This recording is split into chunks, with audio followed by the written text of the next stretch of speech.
আরাবণী AC Saranpur ব্লকের মধ্যে 10,800 মতো প্রায় লোকের হিয়ারিং হবে। আমরা মানুষের সুবিধার জন্য দুটো ভেন্যু করতে পেরেছি, একটা হলো রূপনারায়ণপুর আইটিআই আর একটা হলো সারানপুর ব্লক অফিস।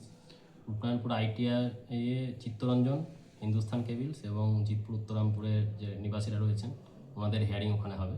আর বাকি যেসব জিপিগুলো আছে সেগুলোর হিয়ারিং হবে আমাদের ব্লকে। আর আমাদের এই হিয়ারিংয়ে আপনাদের প্রত্যেকের কাছে দেখবেন যাদের যাদের হিয়ারিংয়ে নোটিশ গেছে, সেই হিয়ারিংয়ের নোটিশের পিছন পেজে দেখবেন কী কী ডকুমেন্ট লাগবে। সেই ডকুমেন্টগুলির মধ্যে যতগুলো পারবেন আপনারা সেরকম ডকুমেন্ট নিয়ে আসবেন। আর আমাদের এখানে অফিসাররা থাকবেন, ইয়ারও ইয়াররা থাকবেন, ওনারা আপনাদের কাগজ দেখে আপনাদের নাগরিকত্ব সুনিশ্চিত করবেন। পরবর্তী পদক্ষেপ বলতে হিয়ারিংয়ের পর আবার একটা নোটিশ বেরোবে, পাবলিকেশন হবে।